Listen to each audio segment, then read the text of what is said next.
بالله من الشيطان الرجيم. بسم الله الرحمن الرحيم.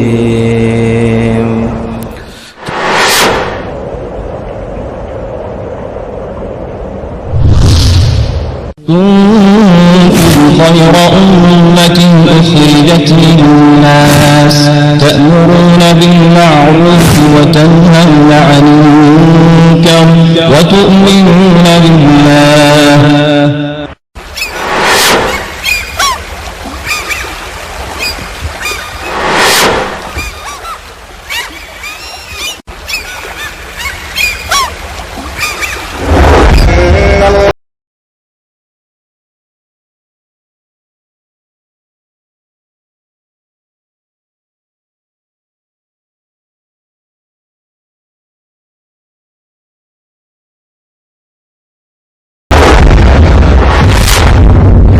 کریم صلی اللہ علیہ وسلم کو مکہ مکرمہ سے وادی حنین جہاں پر آج الشرائع اس کے کنارے کنارے کہیں آپ دکھائی دیں گے، کہیں آبادی نظر آئے گی، کہیں پر آپ کو زمین برابر دکھائی دے گی، اور یہ وادی کثرت سے درختوں اور زرخیز علاقے کی آبادی ہے.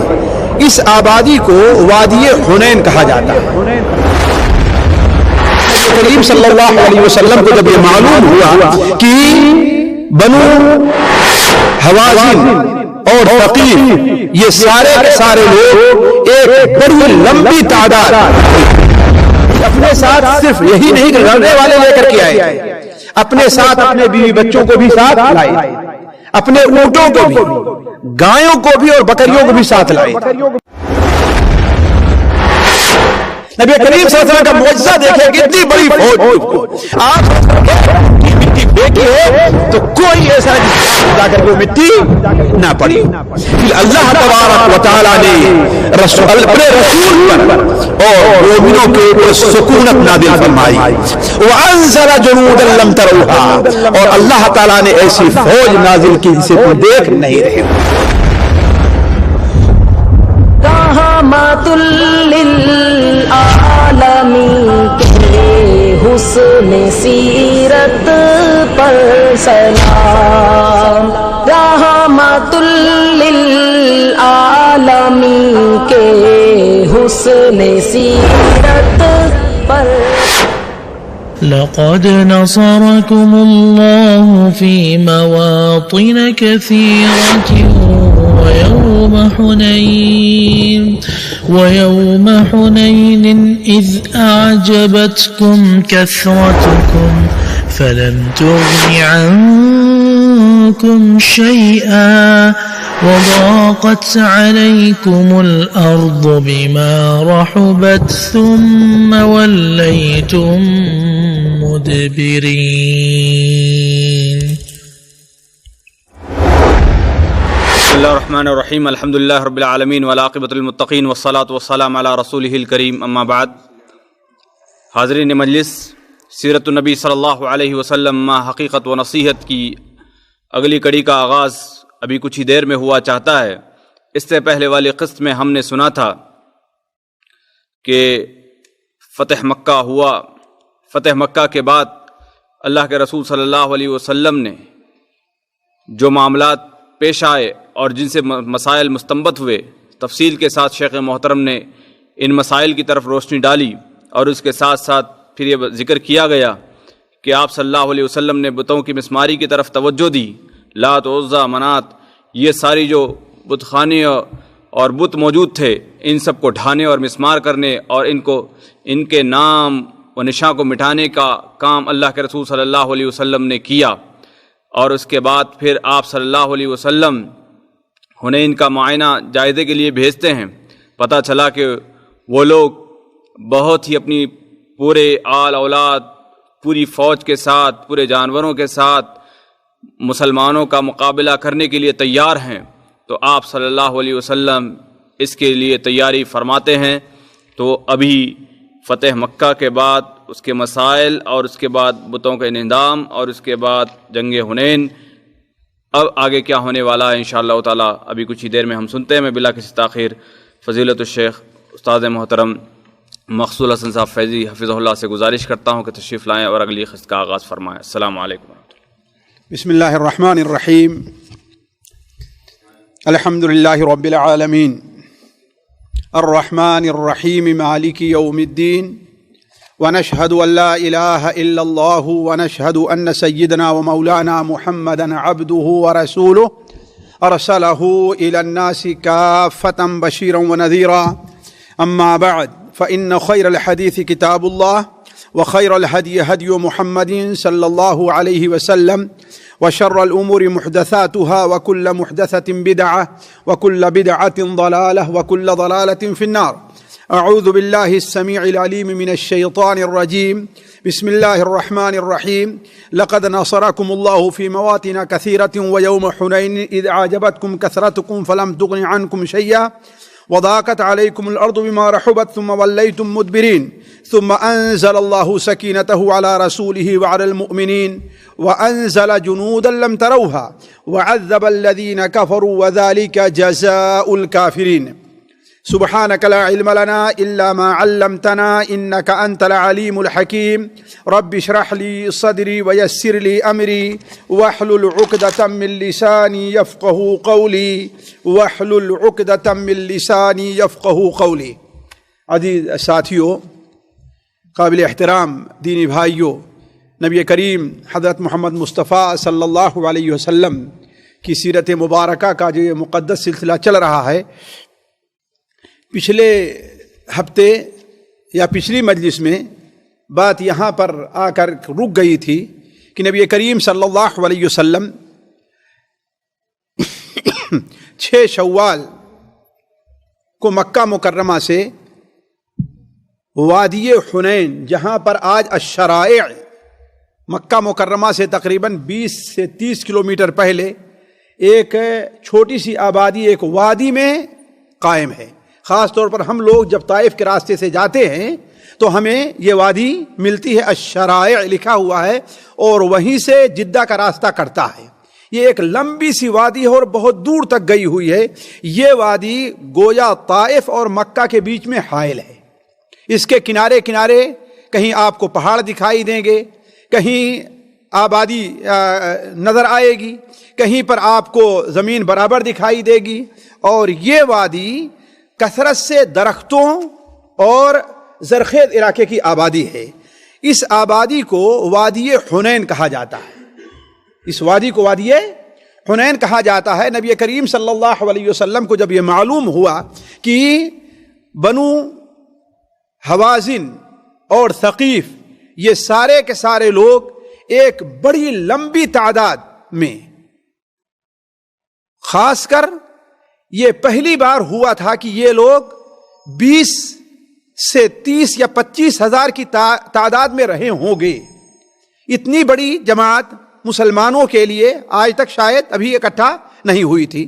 تو مسلمانوں کے خلاف یہاں جزیرہ عربیہ میں، اس کے ساتھ ساتھ ان لوگوں نے یہ کیا تھا، جیسا کہ پچھلی مجلس ہم نے اشارہ کیا تھا، کہ اپنے ساتھ صرف یہی نہیں کہ لڑنے والے لے کر کے آئے تھے، اپنے ساتھ اپنے بیوی بچوں کو بھی ساتھ لائے تھے، اپنے اونٹوں کو بھی، گایوں کو بھی اور بکریوں کو بھی ساتھ لائے تھے.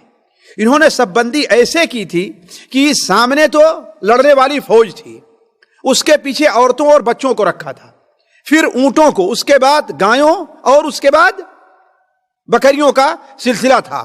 گویا اتنی لمبی تعداد اور اس کے ساتھ ساتھ اتنی کثیر تعداد میں بیوی اور بچے اور پھر اونٹوں اور بکریوں کی گویا کی ایک ایسا مجمع تھا کہ شاید جزیرہ عربیہ نے ایسا مجمع آپ تک دیکھا نہ رہا ہو. نبی کریم صلی اللہ علیہ وسلم کو جب اطلاع ملی تو آپ صلی اللہ علیہ وسلم وہاں سے نکلے، کچھ دور تک آہستہ چلے، پھر اس کے بعد تیز رفتاری کے ساتھ آئے. تو آپ صلی اللہ علیہ وسلم نے حنین پہنچنے سے پہلے ایک جگہ رات گزاری. اور پچھلے درس میں یہ بات آئی تھی کہ رات میں پہراداری کے لیے آپ نے حضرت ابن ابی مرثد رضی اللہ تعالیٰ عنہ کو متعین کیا تھا. پھر آپ صلی اللہ علیہ وسلم نے صبح کو نماز بالکل بھور میں پڑھی، اور بھور میں پڑھ لینے کے بعد اپنی فوج کو ترتیب دیا. سورج نکلنے سے پہلے ہی ابھی اندھیرا تھا کہ مسلمانوں کی فوج وادی میں داخل ہوئی. مسلمانوں کی فوج وادی میں داخل ہوئی. سب سے پہلے مسلمانوں کی فوج کی قیادت کر رہے تھے حضرت خالد بن ولید رضی اللہ تعالیٰ عنہ. کیوں؟ اس لیے کہ یہ گھوڑ سوار تھے اور بنو سلیم کے جو لوگ گھوڑ سوار تھے خالد بن ولید کو ان کی قیادت میں دے دیا گیا تھا. یہ لوگ جیسے آگے بڑھتے ہیں تو بنو حوازن نے یہ چالاکی کی تھی کہ جو بھی چوٹی ہوتی پہاڑ کی، جہاں کہیں بھی پہاڑ، چونکہ وادی جو چلتی ہے وہ سیدھی نہیں چلتی ہے، ظاہر بات موڑ دائیں بائیں رہا کرتا ہے، اور ہر موڑ کے اوپر جہاں کہیں بھی کوئی چھپنے کی جگہ تھی، جہاں کہیں بھی کوئی ٹیلا تھا، ہر ایک کے اوپر اپنے تیر اندازوں کو انہوں نے متعین کر دیا تھا کہ ادھر سے جیسے گزریں ان کے اوپر تیروں کی بارش شروع ہو جائے. تو اور جو فوج سامنے مقابل میں تھی، اچھا مسلمانوں کے لیے ایک اور پریشانی تھی.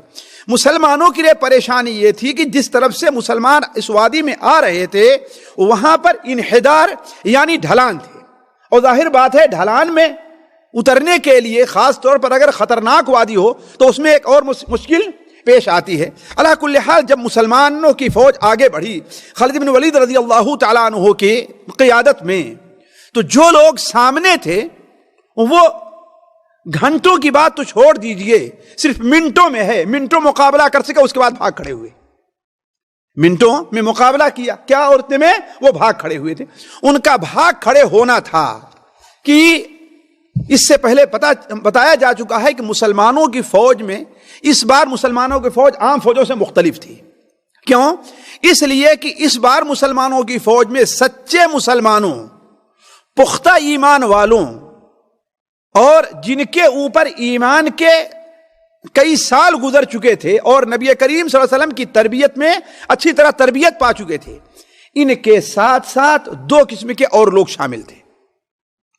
ایک تو وہ لوگ تھے جو ابھی چند دن پہلے مسلمان ہوئے تھے، ایمان، اور اس میں بہت سے لوگ جو مسلمان ہوئے تھے وہ صرف مغلوب ہو کر کے مسلمان ہوئے تھے، دل کی خوشی سے مسلمان نہیں ہوئے تھے. انہوں نے دیکھا کہ اب جب مسلمانوں کا مکے کے اوپر قبضہ ہو گیا ہے تو اب بغیر ایمان لائے کوئی چارہ نہیں ہے. تو کچھ لوگ تو یہ تھے، اور کچھ لوگ وہ تھے کہ ابھی وہ لوگ مسلمان نہیں ہوئے تھے لیکن مال غنیمت کی لالچ میں مسلمانوں کا صرف ساتھ دینے کے لیے یہ لوگ بھی مسلمانوں کے ساتھ ہو لیے تھے، اور ان کی تعداد 2000 سے 4000 تک تھی، سینکڑوں میں نہیں تھے. اور ظاہر بات 2000 بھی ہوں تو بڑی لمبی تعداد مانی جاتی ہے. یہ اتنے لوگ تھے. تو جیسے ہی کافروں یعنی بنو حوازن میدان چھوڑ کر کے بھاگے، یہ لوگ نہ دائیں دیکھنا ہے نہ بائیں دیکھنا ہے، جو کچھ مال غنیمت تھا اس کے اوپر ٹوٹ پڑے. اور مالک ابن عوف النصری جو ان کا قائد تھا، جو ان کا قائد عام تھا، اس نے اپنے فوجیوں سے کہہ دیا تھا کہ جان توڑ کر کے لڑنا ہے، اس لیے کہ صرف تمہارا لڑنا، اس لیے سوچو کہ صرف تم اکیلے میدان میں نہیں ہو، تمہیں صرف اپنی حفاظت نہیں ہے، اپنے بیوی بچوں کی حفاظت ہے جو انسان کے نزدیک بڑے عزیز ہوا کرتے ہیں. مال کی بات تو چھوڑ دو، لیکن بیوی بچوں کا بھی معاملہ ہے، لہذا جان توڑ کر کے کوشش کرنا اور جیسے سامنے آئیں حملے کر دینا. اب نتیجہ یہ ہوا کہ مسلمانوں کی فوج کا اگلا دستہ حضرت خالد بن ولید کے آگے جب جا رہا ہے، ان میں بہت سے لوگ ایسے جو شامل تھے وہ لوگ مال غنیمت پر ٹوٹ پڑے اور آگے دیکھے رہی کیا ہے. آگے بڑھنے کی کوشش کیا اور اس طرف پہاڑوں، دروں، ناکوں پر جو حوازن کے بنو حوازن کے جیالے تیر سنبھالے بیٹھے ہوئے تھے، اب ان کے اوپر تیر کی بارش کرنے لگے. اس کی توقع ان کو نہیں تھی. اور یہیں سے ساتھیوں بات جاننی چاہیے کہ نبی کریم صلی اللہ علیہ وسلم کو علم غیب نہیں تھا. ان کی یہ چال کو نبی کریم صلی اللہ علیہ وسلم کا علم بعد میں ہوا جب اللہ تعالیٰ نے بتایا. تو ہوا یہ کہ تیر کی بارش ان کے اوپر کرنا شروع کر دیے. اب جب تیروں کی بارش، بلکہ بعض روایات میں ساتھیوں آتا ہے، صحیح مسلم شریف میں ہے کہ تیروں کی بارش اس کثرت سے ہو رہی تھی اس لیے کہ دونوں طرف ان کے فوجی اور 20,000 سے زائد کی تعداد میں ہیں. دونوں طرف سے جب ان کے فوجی تیروں کی بارش کرنے لگے تو کہتے ہیں کأنہا رجل جرادن، تیر ہمارے اوپر ایسے پڑ رہے تھے گویا ٹڈی کے پر ہمارے اوپر گر رہے ہیں. یعنی اس کثرت سے نتیجہ یہ ہوا کہ مسلمانوں کا جو اگلا دستہ تھا ان کی تاب نہ لا کر کے اب پیچھے مڑنا شروع ہوا. اب اس بھگدڑ کی وجہ سے جو سب سے مشکل پیش آئی کہ مسلمانوں کے سامنے سورج تھا، اب گرد اڑنی شروع ہو گئی. اب مسلمانوں کے لیے دائیں بائیں جانے کا کوئی نہیں، دائیں طرف سے تیر آ رہا ہے اور بائیں طرف سے تیر آ رہا ہے اور سامنے دشمن کا اور لشکر ہے. اب نتیجہ یہ ہے کہ ان کے اندر پیچھے مڑنے کے علاوہ اور ان کے پاس کوئی چارہ نہیں تھا. اب اس سے پریشان ہو کر کے جو سچے مسلمان تھے وہ لوگ بھی پیچھے ہٹنا شروع ہو گئے. نبی کریم صلی اللہ علیہ وسلم ایک کنارے ہوئے اور آپ صلی اللہ علیہ وسلم لوگوں سے کہہ رہے ہیں اے لوگو ادھر آؤ میں اللہ کا نبی ہوں، ادھر آؤ میں اللہ کا نبی ہوں. لیکن بھگدڑ اس تیزی کے ساتھ مچی ہے، ان جو نئے نئے لوگ مسلمان ہوئے تھے یا جو نئے فوج میں کے اندر شامل ہوئے تھے کہ اس کی وجہ سے آپ کی آواز صدا بصہرا ثابت ہوئی، یعنی کہ آپ کی آواز کسی نے سنی ہی نہیں. اور شاید ہی مسلمانوں میں اس وقت آگے جو لوگ تھے کوئی بچا ہو جو زخمی نہ ہوا ہو، حتیٰ کہ خالد بن ولید رضی اللہ تعالی عنہ بہت سخت زخمی ہوئے، جیسا کہ ابھی آگے اس کا ذکر آتا ہے. اب یہ صورت حال دیکھ کر کے جو کمزور حال مسلمان تھے ان کے حوصلے پست ہوئے. یہ پیچھے بھاگے ہی نہیں بلکہ ان میں بہت سے ایسے تھے، ایسے بھاگے کہ آ کر کے 25-30 کلومیٹر دور، اس سے بھی زیادہ مکہ مکرمہ میں آ کر کے پناہ لیا ہے. اور بعض اور کمزور ایمان والے لوگ تھے بلکہ جو مسلمان نہیں ہوئے تھے، ان میں سے ایک شخص کلدہ نامی تھا، وہ کہتا الا بطل السحر اليوم، آج جادو نہیں چل سکا، یعنی محمد صلی اللہ علیہ وسلم کا جادو آج نہیں چل سکا. حالانکہ اس کے بھائی صفوان ابن امیہ جو اس کے ماں ایزاد بھائی تھے، انہوں نے کہا کہ ایسی بیوقوفی نہ کرو، جیت انہی کی ہونی چاہیے، نبی صلی اللہ علیہ وسلم کی. کیوں؟ اس لیے اگرچہ مسلمان نہیں ہوئے تھے لیکن اپنی قوم کی حمیت میں کہا کہ بنو حوازن کا کوئی آدمی ہمیں اپنا غلام بنا کر کے لے جائے، اس سے بہتر تو یہ ہے کہ قریش کا کوئی آدمی ہمیں اپنا غلام بنائے. یعنی بڑی اگرچہ کافر تھے لیکن بڑی عقل مندی کی بات کہی ہے، بڑی عقل مندی کی بات انہوں نے کی. اور اسی طریقے سے ساتھیوں یہی فکر اگر انسان کے اندر ہو تو اتحاد قائم رہتا ہے کہ مسلمان آپس میں ایک دوسرے کی مدد، چاہے ملکی اعتبار سے ہیں، خاندانی اعتبار سے ہیں، گاؤں کے اعتبار سے ہیں، کہ اپنے بھائی کے خلاف غیروں کی مدد نہ کریں. تم اپنے بھائی کے سامنے چھوٹے بن کر کے رہو، اس سے تو بہتر ہے کافر کے سامنے چھوٹے بن کر کے رہو نا، یہ تو بہتر ہے نا. لیکن یہ فکر آج مسلمانوں سے معدوم ہے.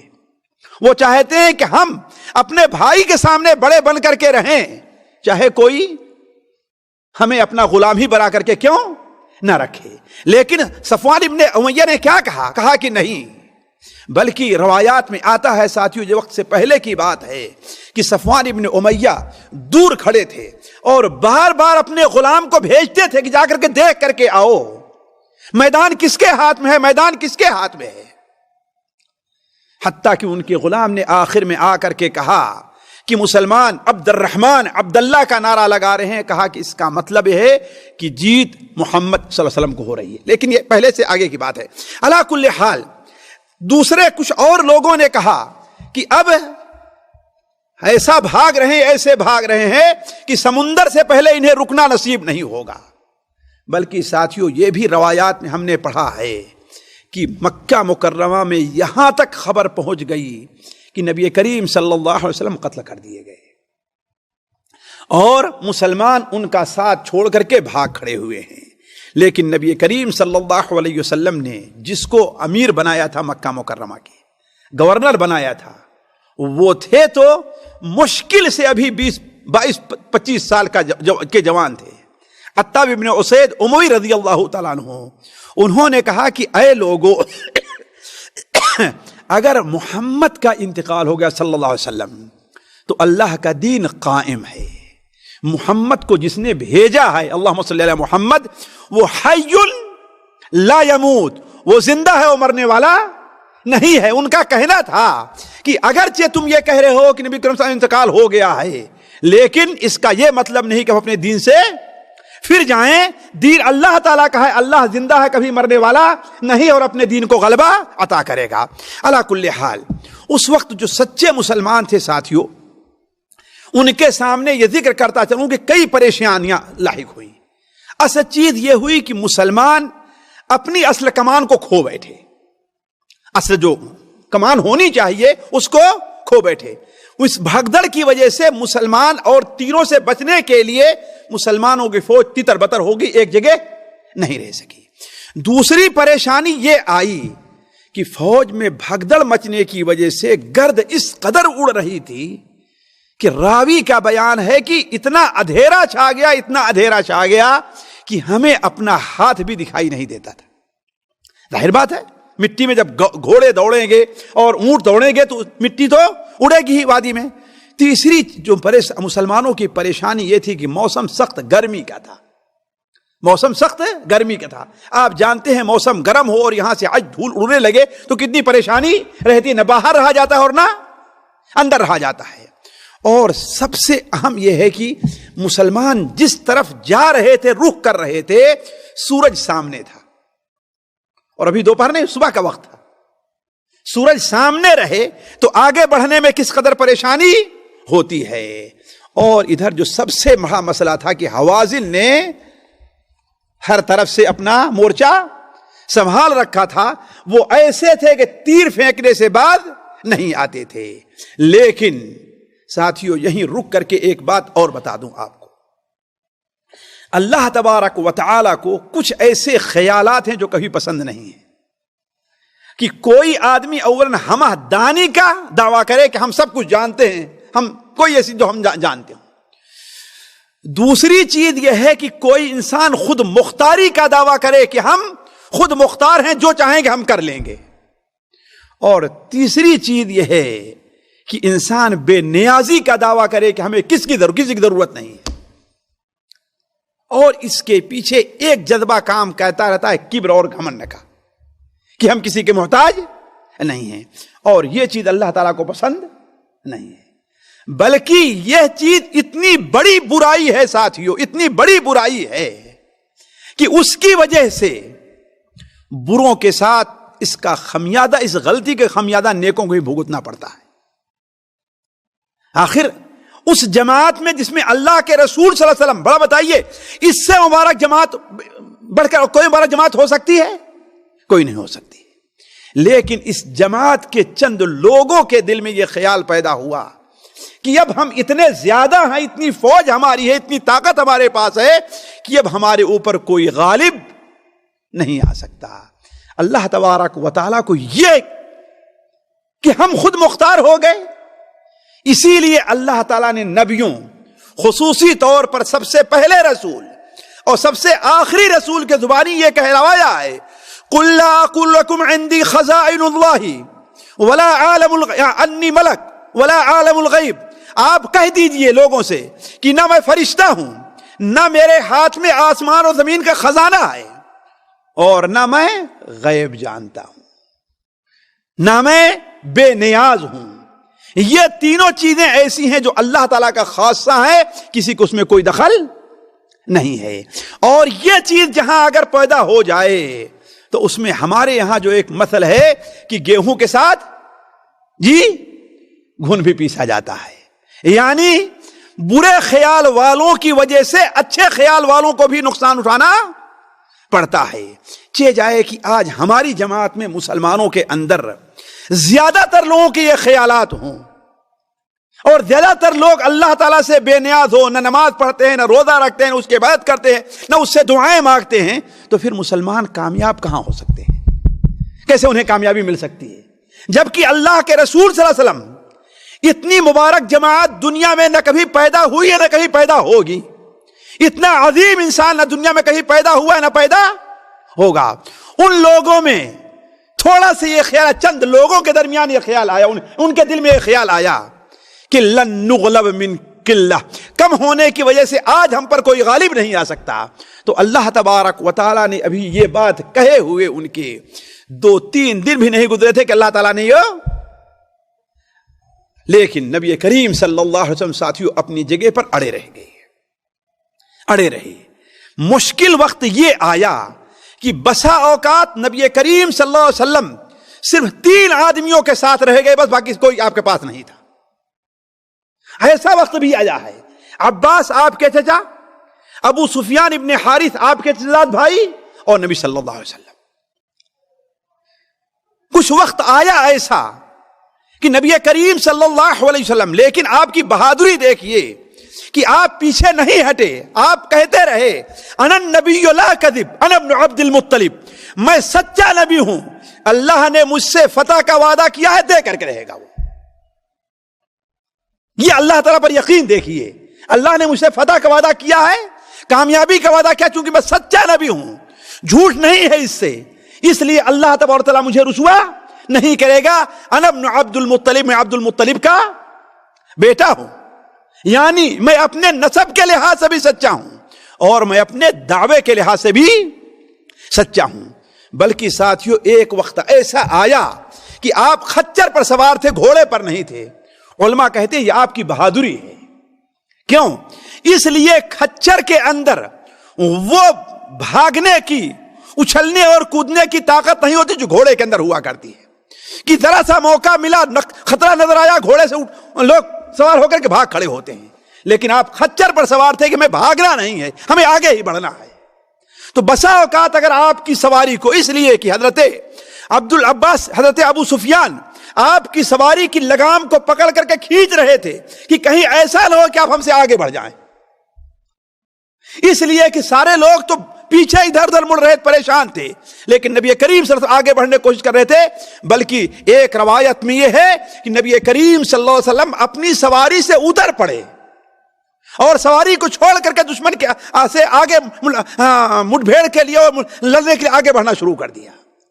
اتنے میں حضرت عباس ابن عبد المطلب کو آپ نے حکم دیا کہ عباس اعلان کرو انصار کہاں ہیں، مہاجرین کہاں ہیں، ان لوگوں نے جو بیری کے درخت کے پیچھے آج سے 2 سال کے اندر اندر ہم سے بیعت کی تھی مرنے اور جینے کے لیے، وہ کہاں ہیں؟ اور حضرت عباس رضی اللہ عنہ بڑے بلند آواز تھے، بڑے بلند آواز تھے، بلکہ کہا جاتا ہے کہ وہ جب آواز لگایا کرتے تھے تو ان کی آواز میلوں جایا کرتی تھی۔ چنانچہ حضرت عباس رضی اللہ تعالیٰ عنہ نے کہا کہ یا معاشر الانصار، یا معاشر المہاجرین، یا اہل بیعت الرضوان، یہ سننا تھا کہ مسلمان اس آواز کی طرف بھاگ پڑے کہ اللہ کے رسول صاحب تو یہاں پر ہیں۔ اب کسی کو کوئی پرواہ نہیں رہ گئی، حتیٰ کہ حدیث شریف میں ہے کہ مسلمان نبی صلی اللہ علیہ وسلم بھاگ کر کے ایسے آ رہے تھے جیسے گائے کو اس کے بچے سے کچھ دیر دور کر دو اور پھر چھوڑو تو کتنی تیزی کے ساتھ کیا کچلا جا رہا ہے، کس پر اس کا پیر پڑ رہا ہے، کہاں ہے، وہ بھاگتے ہوئے تیزی سے اپنے بچے کے پاس آئے گی۔ ایسے ہی جب مسلمانوں نے یہ آواز سنی تو بھاگ کر کے نبی کریم صلی اللہ علیہ وسلم کی خدمت میں حاضر ہونے لگے۔ اور بلکہ صورتحال ساتھیوں یہ تھی کہ اگر کسی کو سواری پر آنے سے پریشانی ہو رہی تھی، سواری بھیڑ کی وجہ سے نہیں مڑ پا رہی تھی، سواری میں اتنی طاقت نہیں تھی زخمی ہونے کی وجہ سے کہ آگے بڑھے، تو اپنی سواری کو اور وہ ہتھیار جو بھاری ہوتا ہے اس کو وہیں چھوڑ کر کے صرف اپنے ہاتھ میں معمولی ہتھیار لے کر کے اس آواز طرح بھاگنا شروع کیے، یہاں تک کہ تھوڑی دیر میں 80 اور 100 کے قریب نبی کریم صلی اللہ علیہ وسلم کے پاس جمع ہو گئے۔ اب جب اتنے لوگ جمع ہو گئے اور نبی کریم صلی اللہ علیہ وسلم کے ساتھ مل کر کے جب لڑائی شروع ہوئی ہے اور انہی 80 اور 100 لوگوں نے ساتھیوں کمال دکھایا ہے، انہی لوگوں نے کمال دکھایا ہے۔ باقی اس لیے کہ سارے لوگ تتر بتر ہو گئے، لیکن آپ کے پاس یہی لوگ رہ گئے تھے۔ روایات میں آتا ہے کہ نبی کریم صلی اللہ علیہ وسلم نے جب دیکھا کہ اب میدان گرم ہے، تلوار چل رہی ہے، تیریں پھینکی جا رہی ہے، نیزے اور بھالے چل رہے ہیں، آپ اپنے کھچر پر سے اپنے سر کو اوپر کرتے ہیں، اٹھاتے ہیں اور کہتے ہیں کہ الان حمی الوطیس، اب تندور گرم ہوا ہے، الان حمیل وطیس، اب چولہا گرم ہوا ہے. چولہا گرم ہونا کیا ہوتا ہے؟ جب چولہا گرم ہوتا ہے تو روٹی خوب جلدی جلدی پکتی ہے. اب میدان گرم ہوا ہے تو اس کا مطلب کیا ہے؟ اب لوگوں کے سر زیادہ کٹیں گے اور گریں گے. تو آپ صلی اللہ علیہ وسلم نے اس وقت جب دیکھا کہ اب مسلمان ایک دوسرے کے ساتھ بھیڑے ہوئے ہیں تو آپ صلی اللہ علیہ وسلم نے اللہ تبارک و تعالیٰ سے دعا کے لیے ہاتھ اٹھایا. ساتھیو، یہ ہے کہ اللہ تبارک و تعالیٰ سے مدد کا دامن کبھی نہیں چھوڑنا چاہیے. ذرا اس وقت کی مشکل اور پریشانی کو دیکھیے، لیکن نبی کریم صلی اللہ علیہ وسلم اللہ تعالیٰ کو نہیں بھول رہے ہیں. آج ہم آرام سے ہیں، سکون سے ہیں تو شاید نماز پڑھ لیں، لیکن بیمار ہوئے تو نماز کو، اس کا مطلب کیا ہے؟ کمال تو یہ ہے کہ انسان دو وقت میں اللہ تعالیٰ کو یاد رکھے اور بھولے نہیں. دو وقت میں، وہ کون سے وقت ہیں؟ جی، سخت خوشی کا وقت اور سخت غمی کا وقت ہے. عام حالات میں ہر آدمی اللہ اللہ کرتا رہتا، اللہ کی مدد، لیکن ہر سخت خوشی کا موقع جب آ جائے تو، اور سخت غمی کا، تبھی تو شاہ بہادر ظفر نے کہا ہے نا، ظفر آدمی اس کو نہ جانیے خود چاہے کتنا ہی صاحب فہم و ذکا، جسے عیش میں یاد خدا نہ رہی، جسے تیش میں خوف خدا نہ رہا. عیش آیا تو اللہ کی یاد کو بھول گیا، اور تیش اور غصے میں آیا تو اللہ کا ڈر جاتا رہا. تو یہ نہیں ہے، یہ انسانیت کا اور اللہ کی عبودیت کا کمال ہے ساتھیو، اللہ کے بندہ ہونے کا، کہ اللہ تعالیٰ کی بندہ سخت غمی کے وقت میں بھی اور سخت خوشی کے وقت میں بھی اللہ تبارک و تعالیٰ کو نہ بھولے. نبی کریم صلی اللہ علیہ وسلم نے کہا، دعا کی، اللہم نزل نصرک، اے اللہ تبارک و تعالیٰ اپنی مدد نازل فرما. اور یہاں تک آپ نے کہا، اللہم ان تشاء لا تعبد، اے اللہ تبارک و تعالیٰ اگر آپ چاہیں کہ آپ کی عبادت دنیا میں نہ ہو تو اپنے ان مومن بندوں کو کامیاب نہ کر، لیکن اگر آپ چاہتے ہیں کہ دنیا میں آپ کی عبادت کی جائے تو اے اللہ تعالیٰ اپنے ان مومن بندوں کی مدد فرما. بلکہ آپ صلی اللہ علیہ وسلم نے تو یہاں تک کہا کہ اے اللہ، یا اللہ، تیرا وعدہ ہے کہ تو اپنے مومن بندوں کی مدد کرے گا. اِنَّا لَنَنصُرُ رُسُلَنَا وَالَّذِينَ آمَنُوا فِي الْحَيَاةِ الدُّنْيَا وَيَوْمَ يَقُومُ الْأَشْهَادُ، تیرا وعدہ ہے کہ تو اپنے مومن بندوں کی دنیا میں مدد کرے گا، آخرت میں مدد کرے گا. اے اللہ تعالیٰ اپنی مدد کو نازل فرما. یہ کہنے کے بعد نبی کریم صلی اللہ علیہ وسلم اپنی سواری سے اترتے ہیں، اور سواری سے اترنے کے بعد آپ صلی اللہ علیہ وسلم نے ایک مٹھی مٹی لی. یہ آپ کا معجزہ تھا، اور ایک موٹی مٹی لے کر کے دشمنوں کی طرف آپ نے پھینکی ہے ایسے، اور فرمایا شاہت الوجوہ، یہ چہرے بدل جائیں. بلکہ بعض روایات میں آتا ہے کہ ایک بار نہیں، ایک سے زائد بار. دوسری بار آپ کو حضرت علی نے مٹی اٹھا کر کے دیا، ایک بار آپ کو حضرت عبداللہ مسعود نے مٹی اٹھا کر کے دیا، اور آپ صلی اللہ علیہ وسلم نے مٹی پھینکی. اب اللہ تبارک و تعالیٰ کی ساتھیوں مدد کا نزول ہوا یہ کہ اللہ تبارک و تعالیٰ نے نبی کریم صلی اللہ علیہ وسلم کی کنکڑی پھینکنے کی وجہ سے ایک شخص جو اس میں شریک تھا کافروں کے ساتھ، بعد میں مسلمان ہوا ہے، کہتا ہے کہ ہم میں سے کوئی ایسا نہیں تھا کہ وہ ایک مٹھی مٹی اس کے آنکھ میں جا کر کے نہ پڑی ہو. ذرا سوچے، اتنی بڑی فوج ہے، نبی کریم صلی اللہ علیہ وسلم کا معجزہ دیکھیں کہ اتنی بڑی فوج کو آپ صلی اللہ علیہ وسلم ایک مٹھی مٹی پھینکی ہے تو کوئی ایسا نہیں جس کی آنکھ میں جا کر کے وہ مٹی نہ پڑی ہو.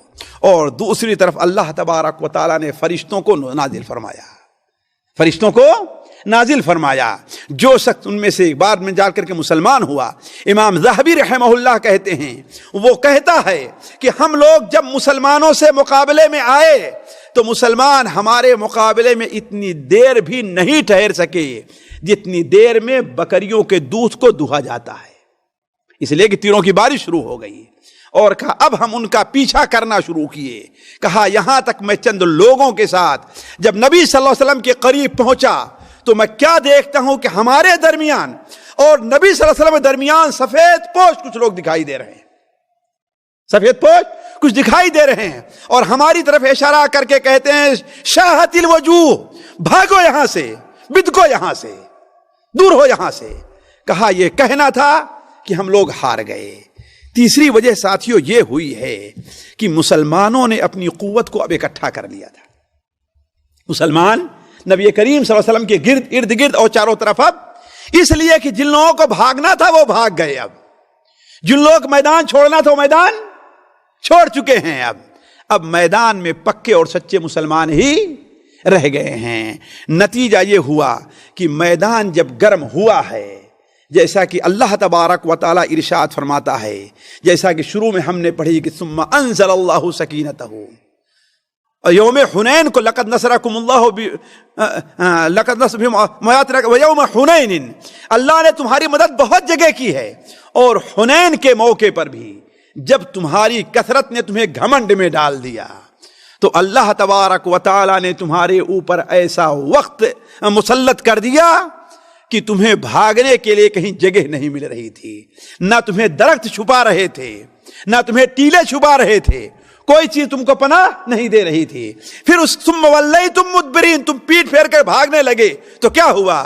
ثم انزل اللہ سکینتہ علی رسولہ وعلی المؤمنین، پھر اللہ تبارک و تعالی نے اپنے رسول پر اور مومنوں کے اوپر سکونت نازل فرمائی، ان کے دل کو ڈھارس بڑھی، ان کی طاقت اکٹھا ہونے لگی۔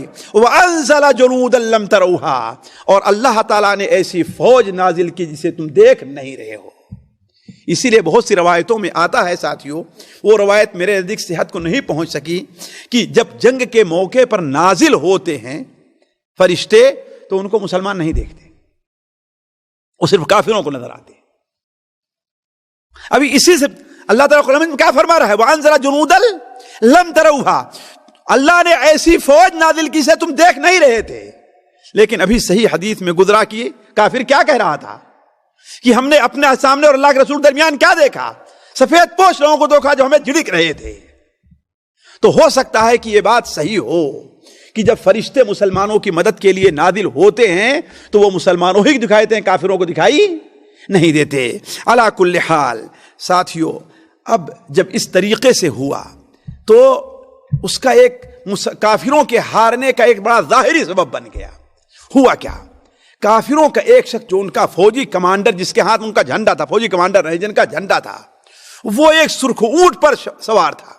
حضرت جابر بن عبداللہ بیان کرتے ہیں کہ وہ اس کے ہاتھ میں نیزہ تھا اور بھالا، ادھر جاتا مسلمانوں کو زخمی کرتا تھا، مسلمانوں کو زخمی، اور اس قدر مضبوط احاطے میں اپنے ساتھیوں کے گھرا ہوا تھا کہ لوگ اس تک پہنچ نہیں پا رہے تھے۔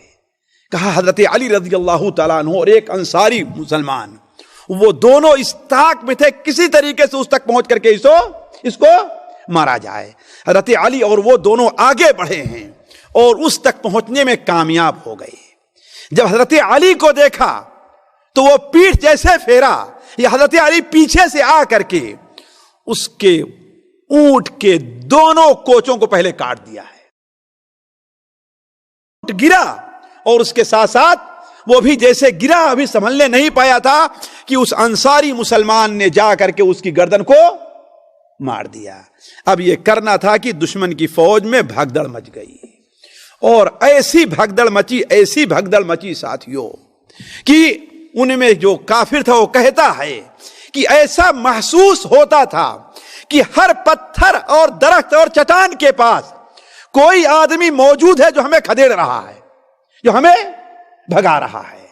اور اب مسلمان ان کا تعاقب کرنا شروع کر دیے۔ آپ صلی اللہ علیہ وسلم نے یہ کہا بھی کہ ان کا پیچھا کرو اور ان کو اس طریقے سے توڑ کر کے رکھ دو کہ اب دوبارہ ان کے اندر جمع ہونے کی طاقت نہ رہے۔ اور ساتھیوں، یہ فوجی اور جنگی حربہ ہے کہ اپنے دشمن کو اس حالت میں نہیں چھوڑنا چاہیے کہ دوبارہ ہمارے سامنے وہ ہتھیار لے کر کے آئے، نہیں، ایسے توڑ کر کے ان کو رکھ دیا جائے، جیسا کہ قرآن مجید بھی اللہ تعالیٰ ارشاد فرماتا ہے۔ اسی لیے آپ صلی اللہ علیہ وسلم نے کہا تھا جزوہم جزا، بلکہ آپ نے اپنے ہاتھ سے اشارہ کیا کہ اب انہیں کاٹ کر کے رکھ دو، کوئی بچنے نہ پائے۔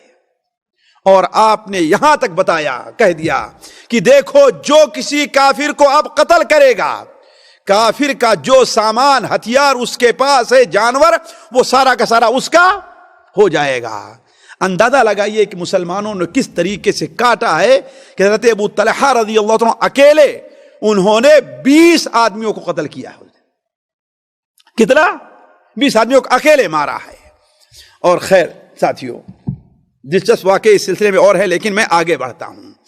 اس طریقے سے کافر لوگ نبی کریم صلی اللہ علیہ وسلم مسلمانوں کے سامنے سے بھاگ کھڑے ہوئے، اور ایسا بھاگے کہ اب نہ اپنے بچوں کی ان کو فکر رہ گئی، نہ اپنے جانوروں کی فکر رہ گئی، نہ اپنے مال کی فکر رہ گئی.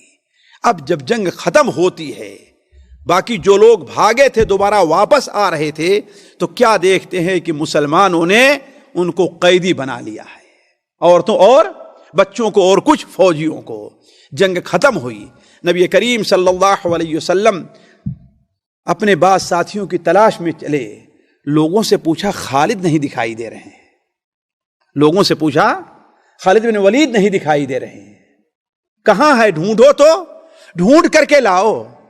چنانچہ لوگ انہیں ڈھونڈنے گئے تو کیا دیکھتے ہیں کہ اپنے جانور، اپنے سواری اونٹ گھوڑ، اس کو بیٹھا کر کے اسے ٹیک لگا کر خالد بن ولید ایسے بیٹھے ہوئے ہیں، اور پورا جسم زخمی ہے تیروں سے، اس لیے کہ سب سے آگے تھے نا. تیروں کی بوچھار ان کے اوپر ہوئی اور مشکل سے کھڑے ہو پا رہے ہیں. نبی کریم صلی اللہ علیہ وسلم کا معجزہ کہ آپ ان کے پاس تشریف لے گئے، ان کے زخموں کے اوپر اپنا ہاتھ پھیرا. بعض روایات میں ہے کہ اپنا لعاب ان کے زخموں پر لگائے، اور تھوڑی دیر میں کیا دیکھتے ہیں؟ خالد بن ولید رضی اللہ تعالیٰ عنہ میدان میں کھڑے ہو گئے، اور آپ نے کہا کہ یہی نہیں، پیچھا کرو ان کا. کن کا؟ کافروں کا. حضرت خالد بن ولید کافروں کے پیچھے دوڑے، اور جو ملتا اس کا صفایا کرتے جاتے. تھوڑی دور میں آپ صلی اللہ علیہ وسلم آگے پہنچے تو کیا دیکھتے ہیں کہ ایک عورت مقتول پڑی ہوئی ہے. ایک عورت. کہا کہ یہ کیا ہے؟ ایک آدمی کو بھیجا تیزی سے کہ جاؤ، دوڑ کر کے جاؤ، خالد سے کہو. یہ اسلام کا انصاف دیکھیے ساتھیو، یہ عدل دیکھیے. خالد سے کہو کہ بچوں کو اور عورتوں کو جو میدان جنگ میں شریک نہ انہیں قتل نہیں کرنا ہے. مارا کس کو جائے؟ جو ہتھیار اٹھائے ہوئے. مارا کس کو جائے؟ تمہارے مقابلے میں آ رہے ہیں. آپ نے کہا ما ہادی تقاتل ایک قتال نہیں کرتی. علی کل حال ساتھیوں، اس جنگ میں جیسا کہ بتایا کہ 2 راؤنڈ تھا. پہلے راؤنڈ میں مسلمانوں کو شکست ہوئی، لیکن دوسرے راؤنڈ میں مسلمانوں نے کامیابی حاصل کی. یہ مرحلہ ساتھیوں شام تک چلتا رہا ہے. شام کو جب اندازہ لگایا گیا تو مسلمانوں کو مال غنیمت کتنا ہاتھ ہے آپ لوگ جانتے ہیں؟ لوگوں کے خیال میں نہیں تھا. اور یہ اللہ تعالیٰ کی بہت بڑی نعمت اور حکمت تھی. اس لیے مکہ فتح ہوا تو آپ کے ساتھ 1000 جو لوگ یا 1200 جو لوگ آئے ہوئے تھے، انہیں کچھ ملا تھا نہیں تھا، مال غنیمت تو کچھ نہیں ملا تھا ان کو، ہے کہ نہیں؟ لہذا اللہ تعالیٰ کی مصلحت ہوئی کہ کوئی ایسی جنگ ہو جس میں ان لوگوں کو کچھ ملے، مال غنیمت ملے.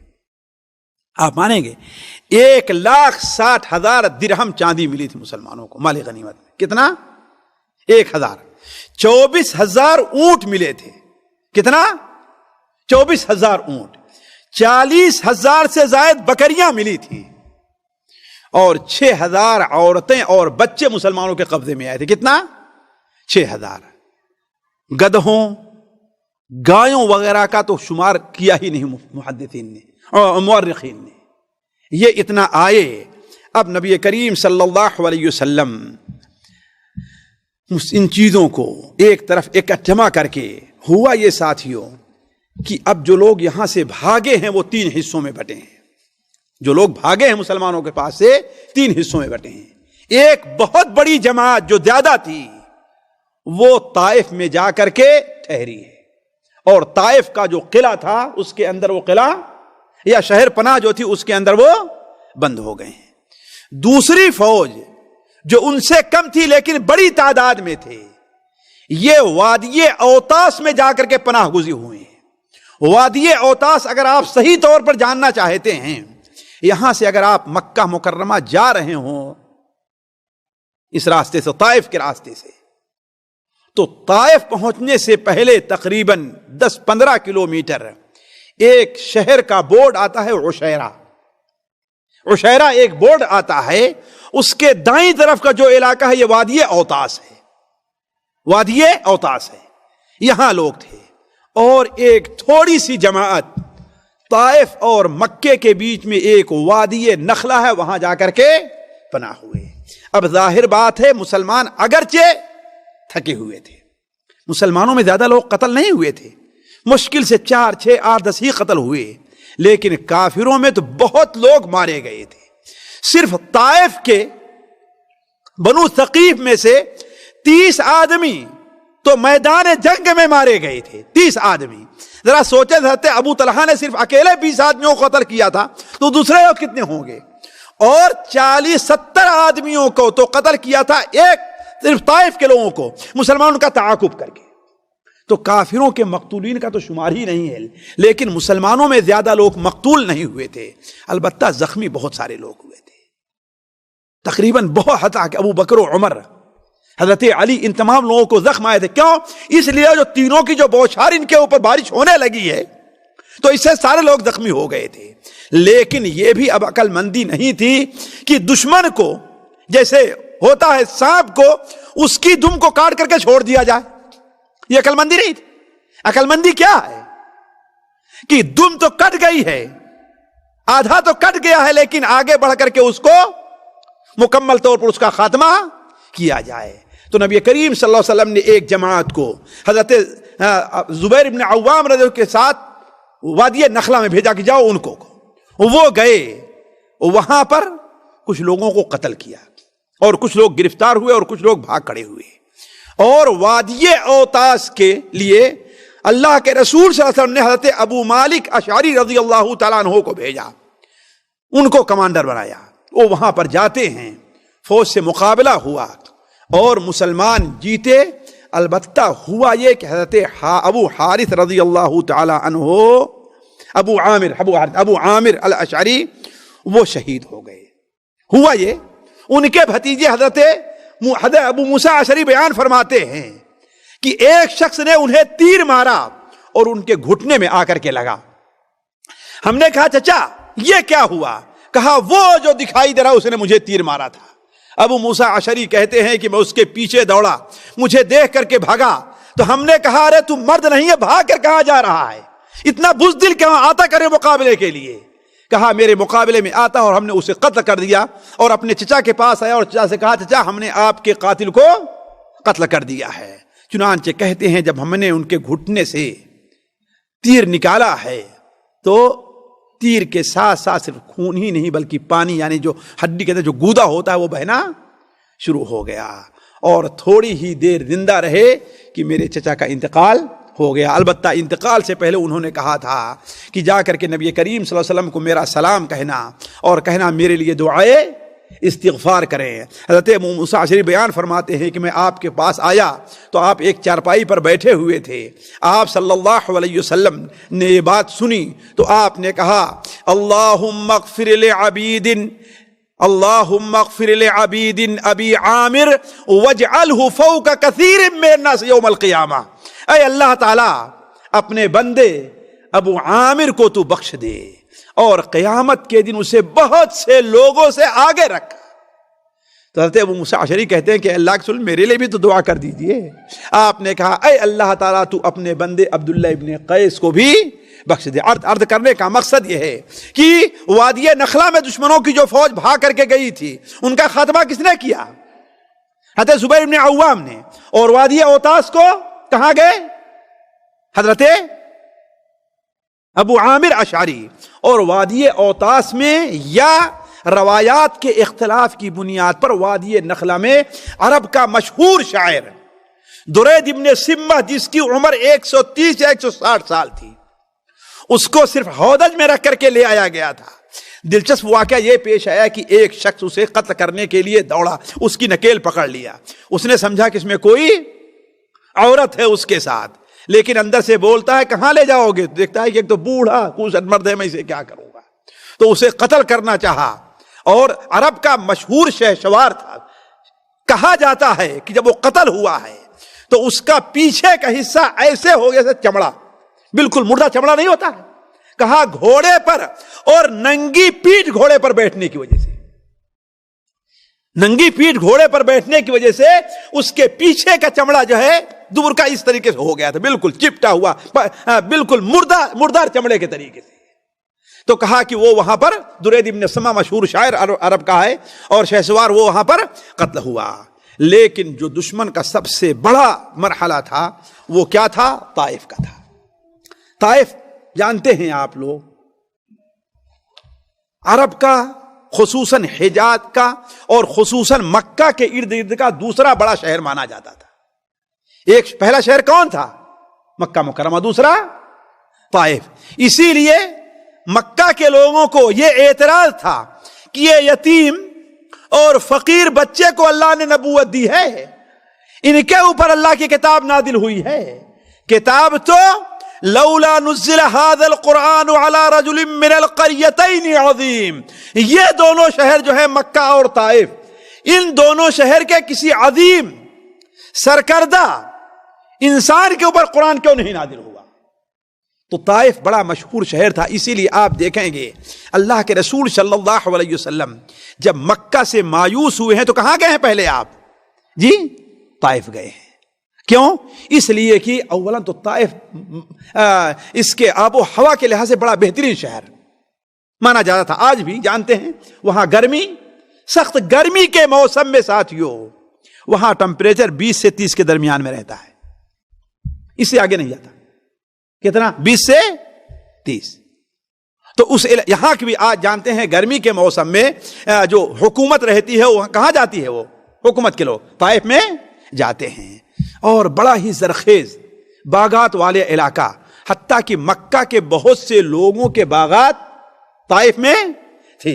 آپ کو یاد ہوگا نبی کریم صلی اللہ علیہ وسلم طائف سے واپسی میں جب زخمی ہوئے تھے تو کہاں پناہ لیے تھے؟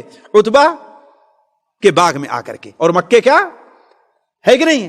تو مکے باغ تھے. آپ صلی اللہ علیہ وسلم اب طائف کی طرف بڑھتے ہیں. ظاہر بات پریشانی تو تھی، مسلمان پریشان تھے، زخمی تھے، لیکن ظاہر بات دشمن سے نپٹنا ضروری ہے.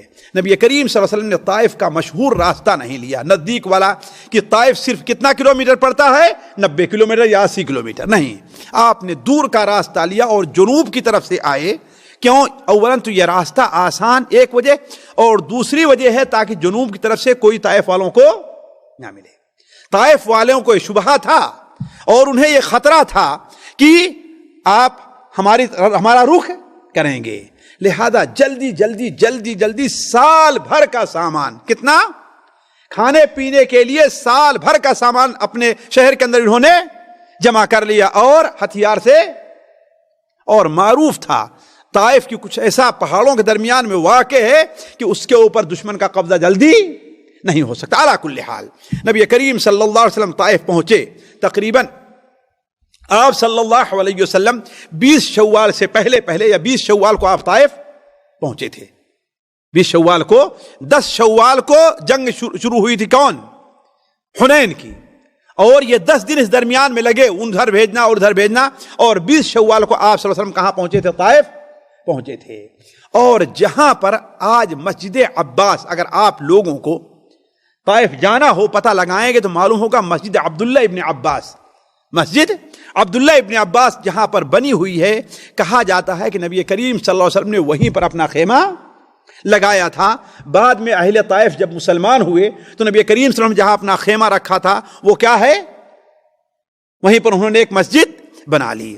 اصل میں دیکھیے طائف کا اصل مقصد جو تھا، آپ کو طائف والوں سے قتال کرنا نہیں تھا، صرف طائف والوں کو یہ سبق دینا تھا اور یہ متنبہ کرنا تھا کہ یہ نہ سمجھو کہ اگر طائف میں چلے آئے ہو تو ہماری پہنچ سے دور ہو. ہم جب چاہیں گے طائف کے اوپر حملہ کر کے تمہارے ساتھ نپٹ لیں گے.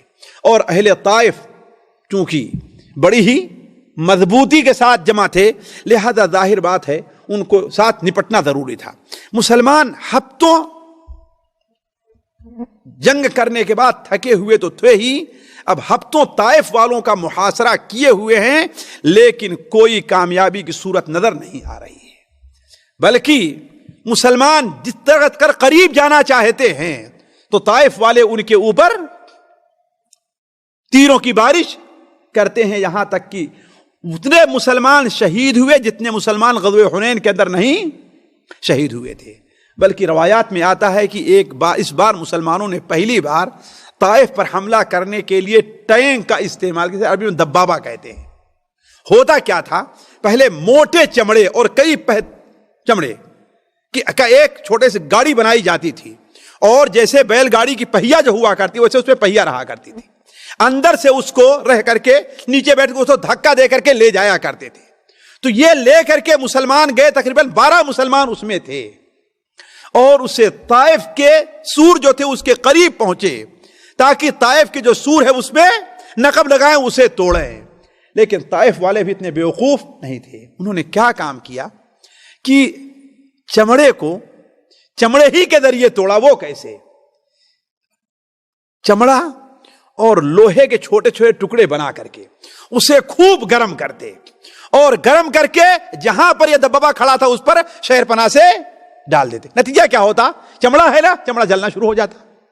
اب مسلمانوں نے کیا کیا, جب اس سے نکل کر بھاگنے کی کوشش کی تو ان کے اوپر تیر برسانا شروع کر دیا. اس سے کئی مسلمان زخمی ہوئے اور بعض اس میں شہید بھی ہو گئے. اللہ کے رسول صلی اللہ علیہ وسلم نے لوگوں کو ورغلایا, کہا جو آدمی آج کے دن اللہ کے راستے میں طائف والوں پر تیر پھینکے گا فلہو درجۃ فی الجنہ, اسے جنت میں ایک مقام ملے گا. صحابہ کرام کوشش تو بڑی کوشش کیے, بڑی بہادری کیے, لیکن چونکہ طائف والے بڑے مضبوطی سے محصور تھے, لیکن کوئی صورت نکل نہیں پا رہی تھی. آپ صلی اللہ علیہ وسلم نے ایک طریقہ اور سوچا. وہ کیا کیا کہ چونکہ طائف والوں کے جو انگور کے باغات تھے وہ کہاں تھے؟ باہر کی طرف تھے. آپ نے کیا کیا, کہا کہ ایسا کرو اس باغ کو آگ لگا دو. آپ صلی اللہ علیہ وسلم نے جیسے یہ کام شروع کیا, طائف والے شور کرنا شروع کیے, کہے کہ کم سے کم باغوں کو تو نہ جلائیے, وہ اگر ہمارے کام نہیں تو آپ لوگوں کے کام تو آئے گی, اس کا کیا گناہ ہے, اسے چھوڑ دیجئے. آپ صلی اللہ علیہ وسلم نے چھوڑ دیا, اور مشورے کے بعد اعلان کیا کہ اب ہم واپس چلتے ہیں. طائف کو فتح کیے بغیر ہم واپس چلتے ہیں. لیکن مسلمانوں کو یہ بات پسند نہیں تھی, یہ بات مسلمانوں کو پسند نہیں تھی. لیکن جانتے ہیں ساتھیوں, اللہ کی جو حکمت ہوتی ہے وہ ہر چیز پر غالب رہا کرتی. اور یہیں پر سوچنا چاہیے ساتھیوں کہ اللہ کے رسول اور اللہ کا جو حکم ہو وہ ہماری عقل میں آئے یا نہ آئے, بظاہر چاہے جتنا نقصان ہو, ہمیں اسے قبول کر لینا چاہیے. اگر اللہ اور رسول کوئی رخصت اجازت دیتے ہیں اسے ہمیں قبول کر لیں, اس کے نہ قبول کرنے ہمارا کیا ہے؟ نقصان ہے. تو اللہ کے رسول صلی اللہ علیہ وسلم نے واپسی کا اعلان تو فرمایا کہ ہم کل چلنے والے ہیں, لیکن مسلمانوں نے کہا کہ اے اللہ کے رسول اتنی محنت کیا اور بغیر فتح کیے چلیں گے؟ آپ نے کہا چلو ٹھیک ہے بھائی, تمہاری یہی راہ ہے. تو دوسرے دن نکلے اور بہادری سے قوت کے ساتھ آگے بڑھنا چاہے تو طائف والے اور قوت کے ساتھ ان کے اوپر تیر برسانا شروع کیا. بہت سارے لوگ زخمی ہوئے, حتیٰ کہ لوگوں نے کہا اے اللہ کے رسول صلی اللہ علیہ وسلم طائف والوں پر بد دعا کیجئے. لیکن ذرا سوچیں, جس ذات نے طائف پر اس وقت بد دعا نہیں کی تھی جب بہت کمزور تھا, ہے کہ نہیں ہے؟ آپ کا ساتھی کوئی نہیں تھا, تو اب بد دعا کرے گا جب آپ کے ساتھ ہزاروں کی تعداد ہو گئی ہے. آپ نے کہا اللہم اہد ثقیف, اے اللہ تعالیٰ ثقیف کو ہدایت دے. لوگ کیا کہہ رہے ہیں کہ آپ بد دعا کیجئے, اور آپ کیا کہہ رہے ہیں کہ اللہ تعالیٰ طائف کو, اہل ثقیف کو ہدایت دے. علی کل حال دوسرے دن جب اللہ کے رسول صلی اللہ علیہ وسلم نے واپسی کا اعلان کیا تو مسلمان بڑی خوشی سے واپس ہونے کے لیے تیار ہو گئے. آپ صلی اللہ علیہ وسلم یہ دیکھ کر کے ہنسا, اور آپ صلی اللہ علیہ وسلم وہاں سے 15 دن احاطہ کرنے کے بعد واپس آئے. اور واپس کہاں آئے, یہ بات میں بھول گیا تھا کہنے کے لیے کہ جو مال غنیمت ملا تھا, مال غنیمت اسے فوجیوں میں تقسیم کر دیا, لیکن آپ نے تقسیم نہیں کیا.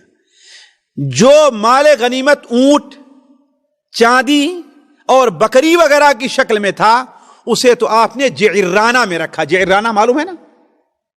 جعرانہ مکے کی طرف آپ لوگ جانا چاہیں تو جہاں پر وہ چیک پوسٹ ہے کہ اس کے بعد ہے کہ یہاں سے کافر کا داخلہ قطعاً ممنوع ہے, اس سے بائیں طرف جو علاقہ ہے وہ جعرانہ، بورڈ پر لکھا ہوا ہے جعرانہ. یہ حرم، حدود حرم سے کیا ہے؟ باہر ہے. اس کے فوراً بعد سے حرم کی حدود شروع ہو جاتی ہے. اب تو آہستہ شہر یہاں تک پہنچ آیا ہے، شہر پہنچ آیا ہے. تو آپ نے یہ وادی حنین کے بالکل آخری تھا، آپ صلی اللہ علیہ وسلم نے وہاں پر ان جانوروں کو جمع کر دیا، وہ مال غنیمت کو. اور جو قیدی عورتوں اور بچوں کی شکل میں تھے انہیں کہاں رکھا؟ مکے کے اندر بھیج دیا. روایات میں آتا ہے ساتھیوں، مکے کے اندر کوئی گھر خالی نہیں رہ گیا تھا جو بھر نہ گیا ہو.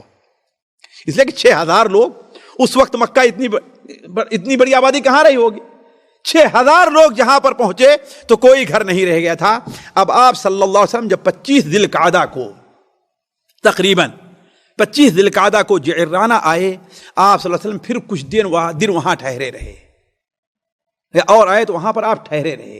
اور آپ صلی اللہ علیہ وسلم نے انتظار کیا اس بات کا کہ ہو سکتا ہے حوازن کے لوگ مسلمان ہو کر کے آ جائیں.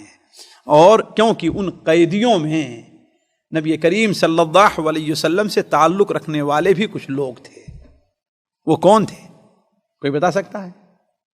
آپ صلی اللہ علیہ وسلم کے قید ساتھ تعلق رکھنے والے بھی کچھ لوگ تھے. اس لیے کہ بنو حوازن کا ایک حصہ بنو سعد ہیں، جہاں پر نبی کریم صلی اللہ علیہ وسلم نے دودھ پینے کی مدت گزاری تھی. آپ نے دودھ پینے کی مدت گزاری تھی، اس لیے آپ کو ان کے اوپر رحم کرتے ہوئے ایک تعلق بھی آپ کا ان کے ساتھ تھا. لہذا آپ نے مال غنیمت تقسیم کرنے میں جلدی نہیں کی، انتظار کیا.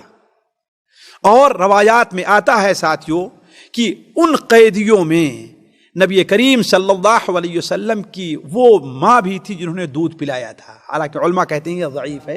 امام بخاری رحمہ اللہ اسے اپنی کتاب ادب المفرد میں نقل کرتے ہیں، الادب المفرد میں.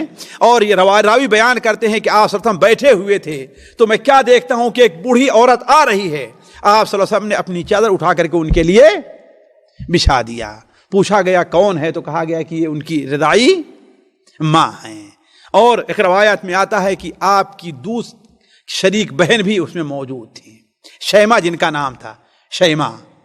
وہ جب لوگوں نے ان کو گرفتار کیا، اس لیے کہ جو ٹولہ آپ نے بھیجا گرفتار کرنے کے لیے، ٹولی وہ گرفتار کیا، تو وہ کہنے لگی کہ میرے اوپر رحم کرو، میں تمہارے نبی کی بہن ہوں، میں تمہارے نبی کی بہن ہوں.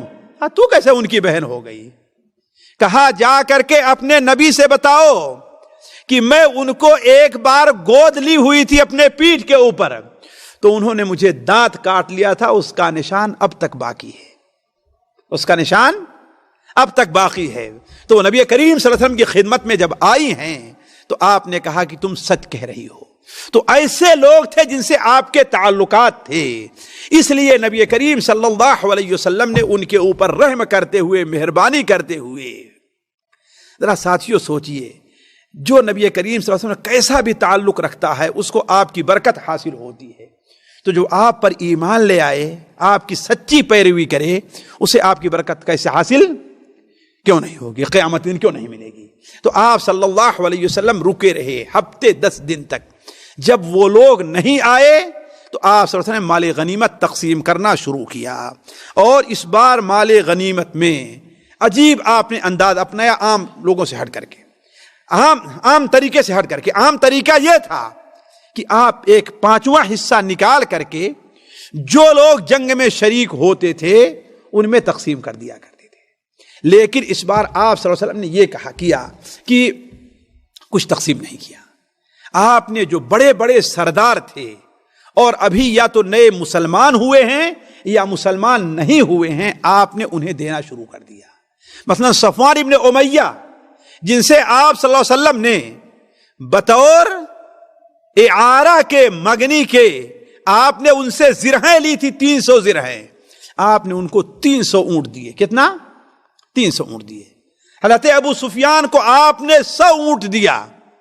سہیل ابن عمرو کو 100 اونٹ دیا.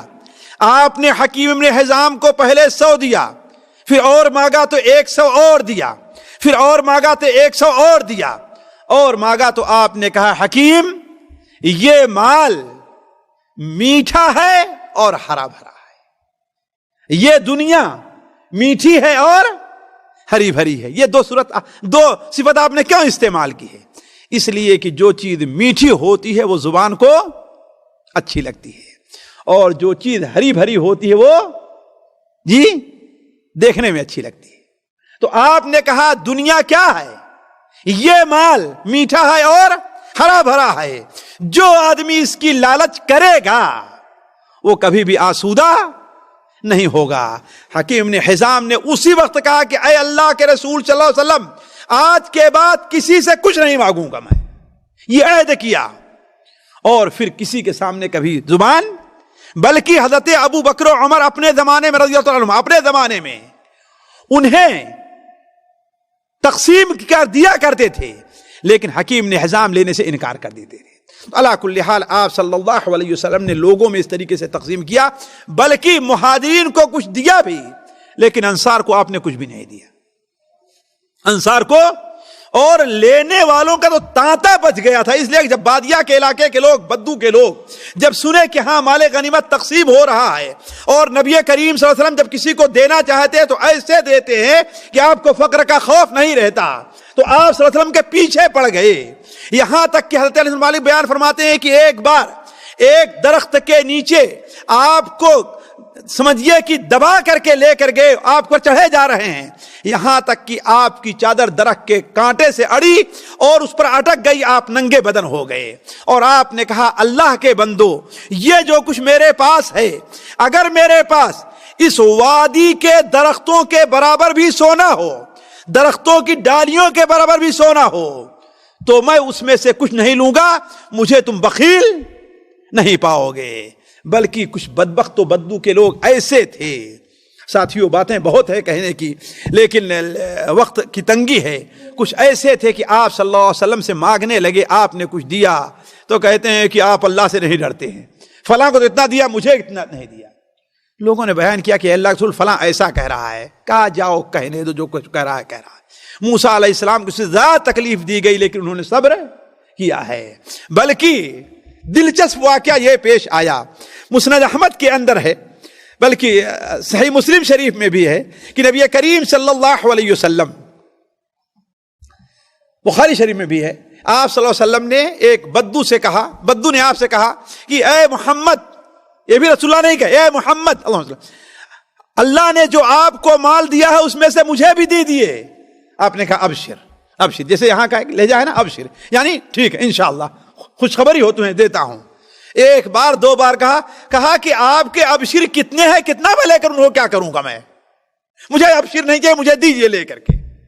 آپ نے حضرت ابو موسیٰ اشعری اور ایک صحابی اور ہے جنہیں ان کا نام بھول رہا ہے، مجھے ان کا نام بھول رہا، ان سے کہا کہ اس بدو نے تو بشارت قبول نہیں کی، تم لوگ بشارت قبول کر لو. کہا اے اللہ کے رسول صلی اللہ علیہ وسلم، ہم اس بشارت کو قبول کرتے ہیں.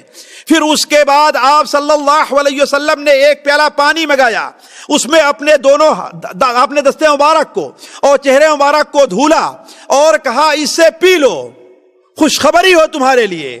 وہ دونوں پینے لگے. ادھر پیچھے خیمے کے ساتھ ام سلمہ، اس جنگ میں آپ کے ساتھ آپ کی دو بیویاں تھیں، حضرت ام سلمہ تھیں اور ایک اور بھی آپ کے ساتھ تھیں.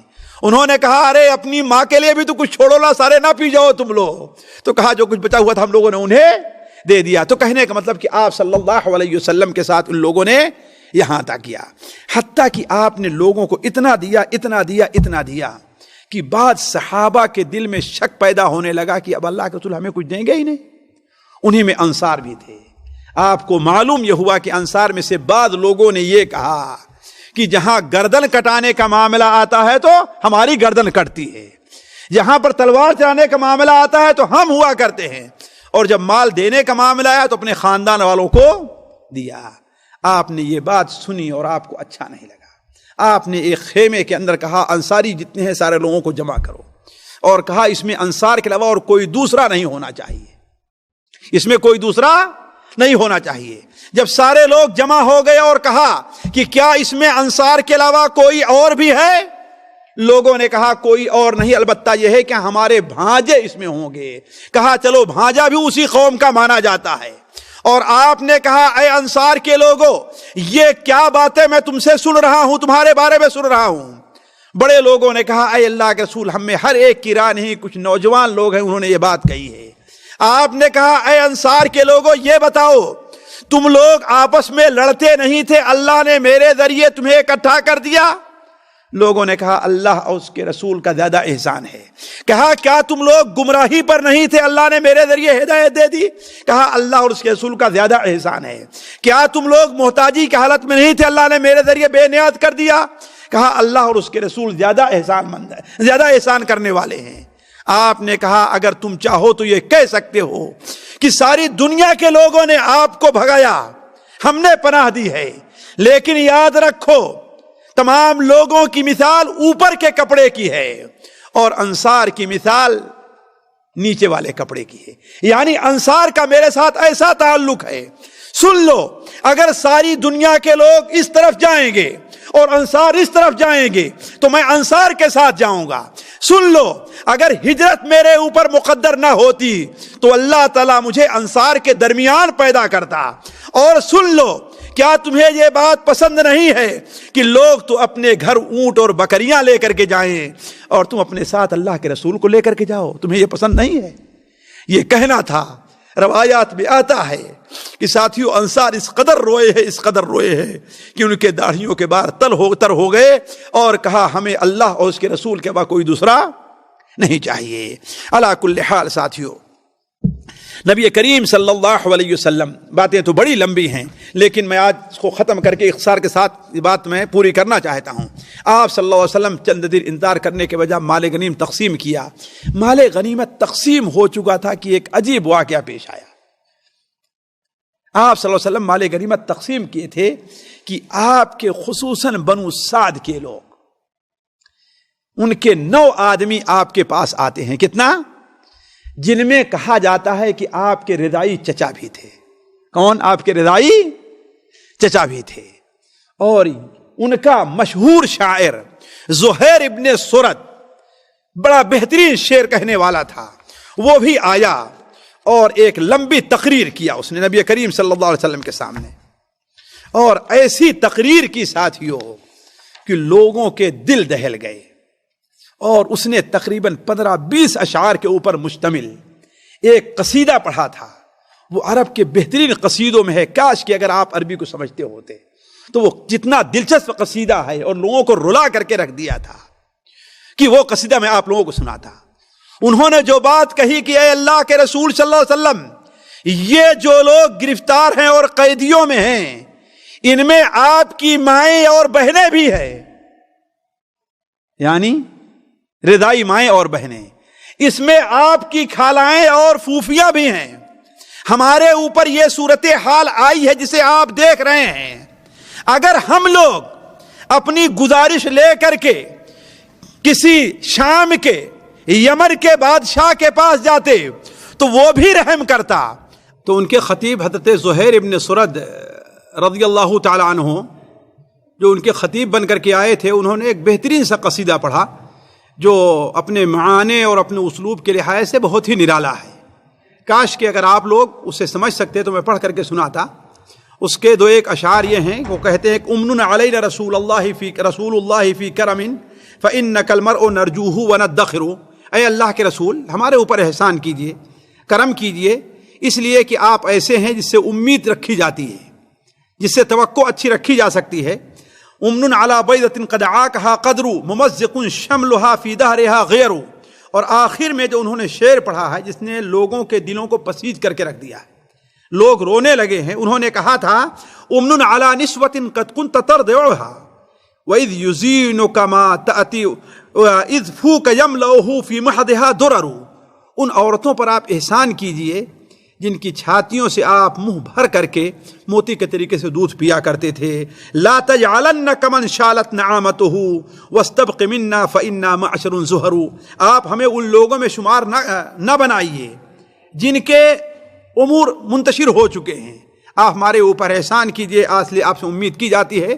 یہ شعر انہوں نے پڑھا تو اللہ کے رسول صلی اللہ علیہ وسلم نے کہا جو شعر ہمارے سامنے پڑھا ہے ابھی ظہر کی نماز کے بعد لوگوں کے سامنے پڑھ دینا تاکہ میں لوگوں سے یہ بات کہہ سکوں. اور یہی حکمت تھی کہ آپ نے جنگ کے فوراً بعد آپ نے مال غنیمت تقسیم نہیں کیا، آپ طائف چلے گئے اور طائف سے آنے کے بعد بھی آپ نے انتظار کیا اور کہا کہ اب تمہیں اختیار ہے دو میں سے ایک چیز کا، یا تو مال لے لو یا تو اپنے اہل و عیال کو لے لو، حالانکہ تقسیم ہو چکا تھا، یا تو مال لے لو یا تو اہل و عیال لے لو۔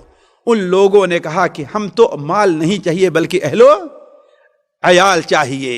آپ صلی اللہ علیہ وسلم نے کہا کہ جو ہمارا اور جو بنو ہاشم کا ہے وہ تو تمہارا ہے، لیکن ظاہر بات یہ مال غیروں میں تقسیم ہو چکا ہے، ظہر کی نماز کا وقت ہونے والا ہے، ظہر کی نماز کے بعد تم کھڑے ہو کر کے جو بات ابھی تم نے میرے سامنے کہی ہے اور جو قصیدہ میرے سامنے پڑھا وہ قصیدہ لوگوں کے سامنے پڑھنا۔ چنانچہ ظہر کے بعد وہ کھڑے ہوئے، زہیر ابن سرد توبہ کر کے اور مسلمان ہوئے اور وہ قصیدہ پڑھا تو آپ صلی اللہ علیہ وسلم نے اعلان کیا کہ جو میرا اور بنو ہاشم کا ہے وہ واپس کرتے ہیں۔ یہ سننا تھا کہ جتنے سچے مسلمان تھے، کہا جب اللہ کے رسول صلی اللہ علیہ وسلم اپنا حصہ دے رہے ہیں تو جو میرے حصے میں آئے ہیں وہ بھی ہم ان کو دیتے ہیں۔ البتہ کچھ بدو لوگ تھے جنہوں نے دینے سے انکار کیا، جنہوں نے دینے سے عیینہ ابن حصن اور یہ لوگ تھے انہوں نے دینے سے انکار کیا۔ آپ صلی اللہ علیہ وسلم نے کہا کہ جو نہیں دیتا ہے ہم اس سے وعدہ کرتے ہیں کہ وہ واپس کر دے، اور پہلی بار جہاں ہمیں مال آئے گا تو ایک آدمی کے بدلے 6 اونٹ ہم دیں گے۔ کتنا؟ ایک آدمی کے بدلے 6 اونٹ۔ اس حکمت سے تمام قیدیوں کو آپ صلی اللہ علیہ وسلم نے واپس کر دیا، تمام کو واپس کیا۔ اس سے فارغ ہو گئے تو نبی کریم صلی اللہ علیہ وسلم نے جعرانہ ہی سے احرام باندھ کر کے عمرہ کیا۔ آپ نے جعرانہ ہی سے احرام باندھ کر کے آپ نے، اس لیے کہ مکہ میں احرام باندھ کر کے آپ نہیں گئے تھے، جعرانہ سے احرام باندھے اور رات کو احرام باندھے تھے، رات کو شام کو احرام باندھ کر کے گئے، رات میں آپ نے عمرہ کیا اور عمرہ کر لینے کے بعد آپ صلی اللہ علیہ وسلم واپس ہوئے اور وہیں سے واپس آنے کے بعد مدینہ منورہ کے لیے آپ روانہ ہوئے، اور مدینہ منورہ آپ صلی اللہ علیہ وسلم ذی القعدہ کے آخر میں یا ذی الحجہ کے ابتدائی حصے میں شروع ہوئے پہنچے۔ البتہ مکہ مکرمہ کے اندر آپ نے اپنا نائب کس کو بنایا تھا؟ عتاب ابن اسید رضی اللہ تعالیٰ عنہ کو مدینہ منورہ کی مکہ مکرمہ کی قیادت یعنی بطور میں گورنر کے طور متعین کیا، اور معاذ ابن جبل کو وہاں پر چھوڑا تاکہ لوگوں کو دین کی تعلیم دیں، دین کی، اس لیے کہ ابھی نئے مسلمان ہوئے، انہیں کچھ علم نہیں تھا، دین کی تعلیم دیں۔ یہ عتاب ابن اسید رضی اللہ تعالیٰ عنہ یہ ابھی نئے مسلمان تو ہوئے تھے لیکن اپنے ایمان کے بڑے پختہ تھے اور دین کے بارے میں، حق کے بارے میں بڑے سخت تھے، بلکہ ان کے بارے میں آتا ہے کہ اولاً تو بڑے زاہد تھے۔ یہ ایک بار راوی کہتے ہیں کہ مکے میں بیٹھے ہوئے اور کہتے ہیں کہ اے مکہ کے لوگوں، اللہ کو گواہ بنا کر کہتا ہوں کہ میں امیر ضرور ہوں مکے کا، لیکن ہم نے یہاں کے مال کو اپنے اوپر ایک پائی بھی خرچہ نہیں کیا ہے، صرف یہ میرا جو غلام ہے اسی کو ہم نے ایک جوڑا کپڑا پہننے کے لیے دیا اور باقی کچھ خرچ نہیں کیا۔ اور دین کے بارے میں سختی کا یہ عالم تھا کہ لوگوں کو زبردستی مسجد میں جماعت سے نماز پڑھانا مجبور کیا کرتے تھے کہ نماز پڑھنا اور جماعت سے نماز پڑھنا ہے۔ اور چند دنوں کے بعد جب حج آیا ہے تو مسلمانوں کو لے کر کے اسلامی طریقے پر انہوں نے حج کیا ہے، کافر بھی حج کر رہے تھے، یہ پہلا حج تھا جو مسلمانوں نے کیا، عتاب ابن اسید، اور یہ پہلے امیر حج تھے، پہلے امیر حج تھے جنہوں نے اللہ کے رسول صلی اللہ علیہ وسلم آپ نے جن کو امیر حج بنایا تھا۔ آپ صلی اللہ علیہ وسلم تقریباً 2.5-3 مہینے مکہ مدینہ منورہ سے دور رہ کر کے آپ صلی اللہ علیہ وسلم مدینہ منورہ تشریف لے آئے۔ اس طریقے سے مکہ جو آپ صلی اللہ علیہ وسلم کا آبائی وطن تھا اور مکہ جو اللہ تعالیٰ کے نزدیک سب سے محبوب سرزمین ہے، اب اس طریقے سے وہ اور اس کے ارد گرد بھی اب مسلمانوں کا قبضہ ہو چکا تھا۔ اس علاقے میں صرف طائف ایک شہر تھا جو ابھی تک فتح نہیں ہوا تھا، لیکن آگے بات آئے گی کہ رمضان بھی نہیں گزرنے پایا کہ رمضان میں اہل طائف کا وفد مسلمان ہو کر کے مدینہ منورہ آیا کہ ہم لڑائی نہیں چاہتے، ہم سارے کے سارے لوگ مسلمان ہوتے ہیں۔ اللہ تعالیٰ سے دعا ہے کہ اللہ تعالیٰ ہمیں اور آپ کو نبی کریم صلی اللہ علیہ وسلم سے محبت، آپ کی سیرت سے محبت، آپ کی سیرت پر عمل کرنے کا جذبہ اور شوق عطا فرمائے۔ اللہ تعالیٰ ہمیں اور آپ کو نبی کریم صلی اللہ علیہ وسلم کے زمرے میں آپ کے ساتھ قیامت کے دن اور آپ کے دست مبارک سے حوض کوثر نصیب فرمائے۔ اللہ تعالیٰ ہمیں اور آپ کو جب تک زندہ رکھے، آپ کی سنت پر زندہ رکھے۔ ہمارا آپ کا انتقال ہو تو نبی کریم صلی اللہ علیہ وسلم کی سنت ہی پر ہمارا آپ کا انتقال ہو۔ سبحانک اللہم و بحمدک، اشہد ان لا الہ الا انت، استغفرک و اتوب الیک۔